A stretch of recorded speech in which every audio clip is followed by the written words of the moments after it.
So here's what the playbook is, and it has not been successful for us. Charismatic leadership, a lot of attention, leadership gone, movement ends. That's been the playbook. Whether we're talking about Martin, Malcolm, whoever we're talking about, charismatically, oh, I have a dream. I love the speech. Oh my gosh, the speeches. Woo, we're going to show up. We're going to show up wherever they are. They're gone. The movement ends. What I'm saying is 25 years it took to build the Pyramid of Giza. How about we use the charismatic leadership as a Trojan horse? I'm mixing regions and time periods and everything as a Trojan horse, but just bear with me, to come in to build the system that can then be duplicated over and over and over again. But is the charismatic leadership the way? Is that how systems are built? And that's why I brought up Krzyzewski. That's why I brought up Dean Smith. These are, challenge-faced, regular ass people who, are talented at coaching, but it's never really about the charismatic leadership as much as it is the system. When they talk about those people, they talk about their systems, don't they? They talk about their systems. So here's the thing, okay? Those were not changing necessarily systems. So Dean Smith grooming a coach to go in and be a coach like he was a coach. That is like a continuation of a system built, but a game plan, like a gameplay playbook within that system, right?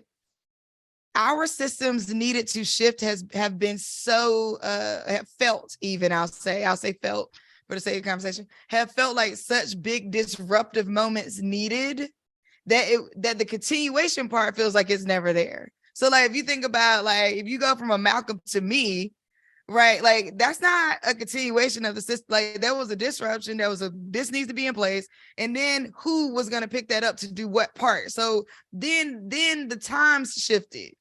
I think nowadays, though, to your point, we could be looking at where is there a continuation. So in this case, just using this as an example, he could be grooming because now Black NFL player comes in, brings the press, brings the discipline, brings the media, which then brings the school the attention and resources they need.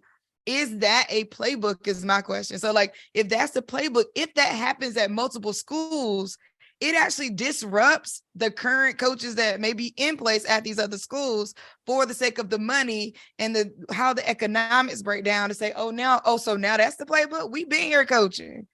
Now that's the playbook to bring in these coaches from outside just because they can bring that. See, the impact goes deep. And this is the part that we don't always get to talk about, right? Like the surface level is like, oh, why would you do that? But then if you look at the impact of what he's done, it can be hurtful and it can be helpful. I don't know if this is the playbook to continue. I agree. I mean, I think we don't know, which is why I prefer to not talk about Deion Sanders as Deion Sanders, but as a proxy for each of us to question, do we build for community or do we build for our individual success? And can you do both? Can your individual success lead to if you center the community and building a system, you could have individual gain in the system that also services everybody. 866-801-8255, Andrea Williams. You need to call up, Andrea, send me text on the radio, because I was just walking today to that point, Andrea Williams. I was thinking about you because I was like, I need to have you on more because she is an amazing writer, but she also is an amazing sports mind. And I was like, I wonder, and I should have reached out. So look at God. God just spoke to me.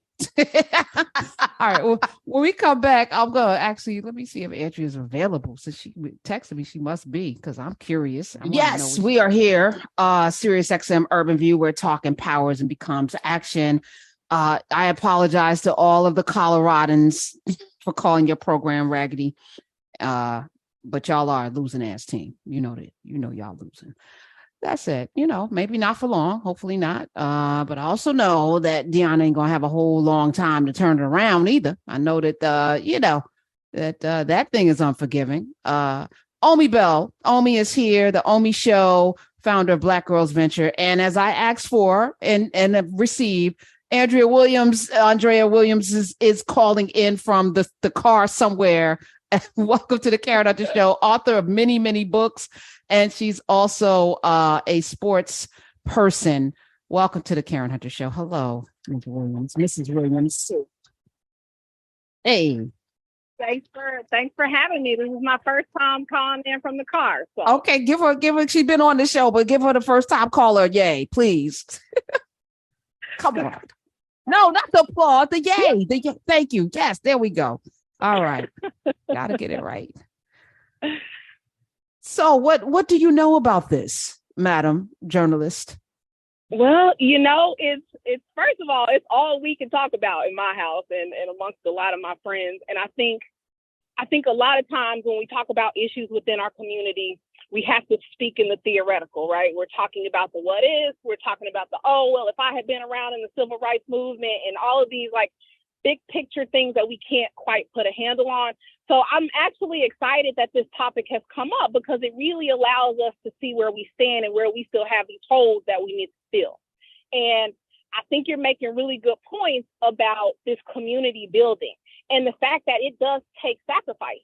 The interesting thing about Deion's situation is that he said he was called to this.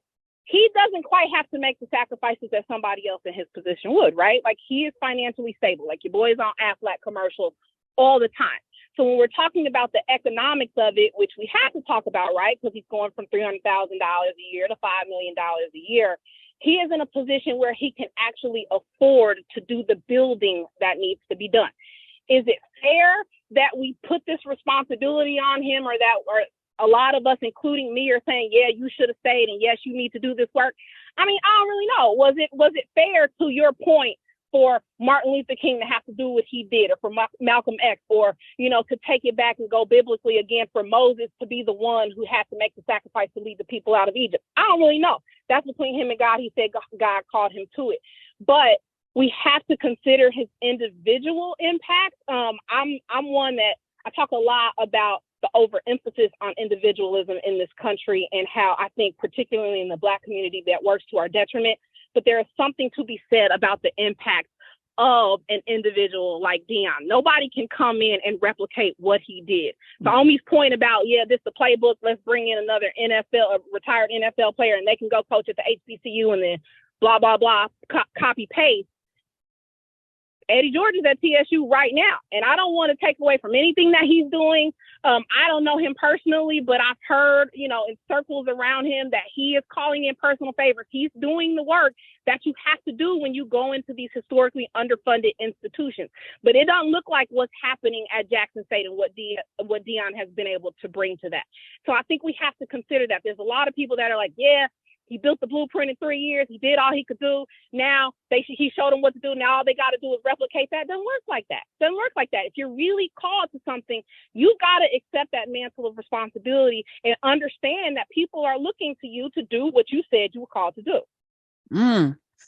Now, Ms. Williams has written several books. She just did a project with LeBron James called We Are Family, children's book, of course, and another children's book, Baseball's Leading Lady, Effa Manley and the Rise and Fall of the Negro League.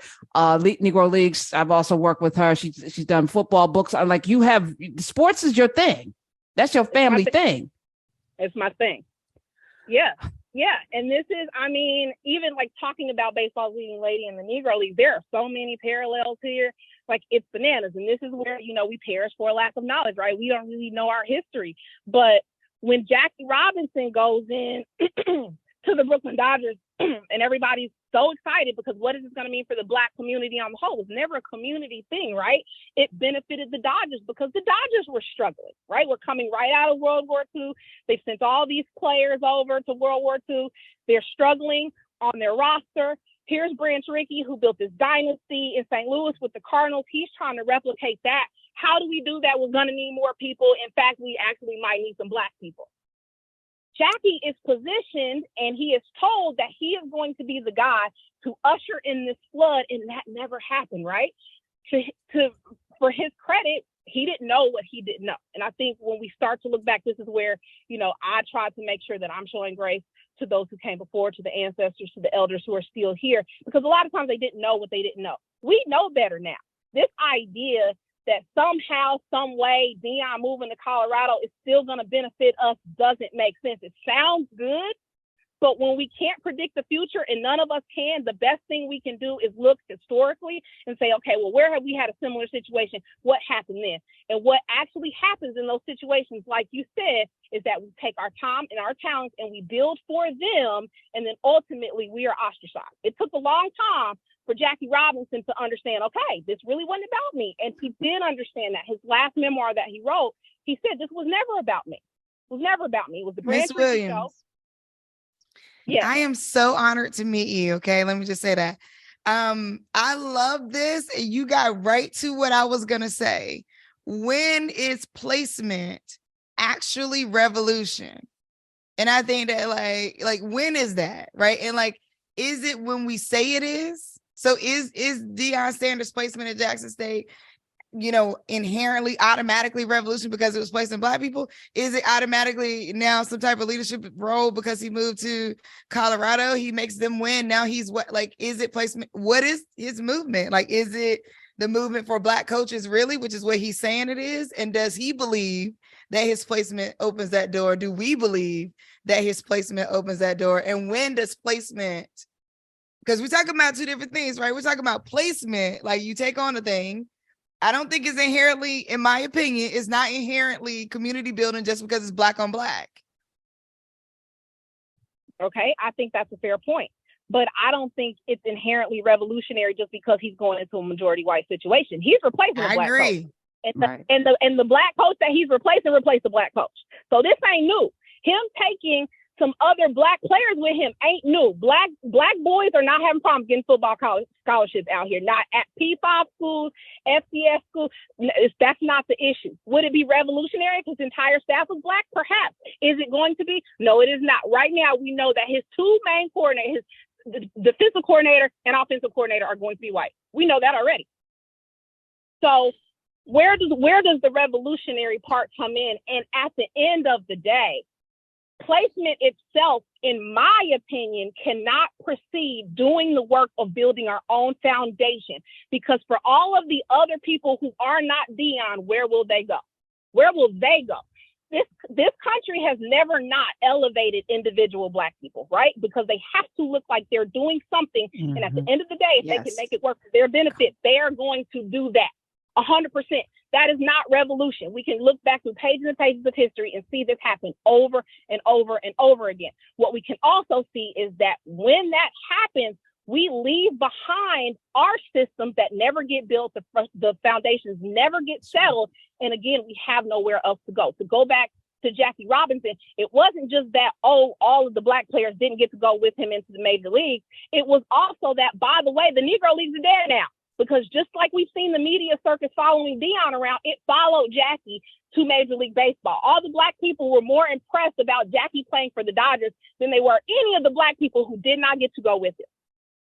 Girl, you just did. Come on. Text me anytime. Come on back. You got an open seat here. Andrea Williams, you can go get all her books. We'll tweet them out. Thank you so much for calling. I appreciate you. Thank you. Thanks for having me on. Yeah. All right. Omi, we got a little bit of time. Every line is still lit because for some reason this has Andrea was saying in her home, this is the topic. People are talking about it because it's something we can all talk about. We all got an opinion about it.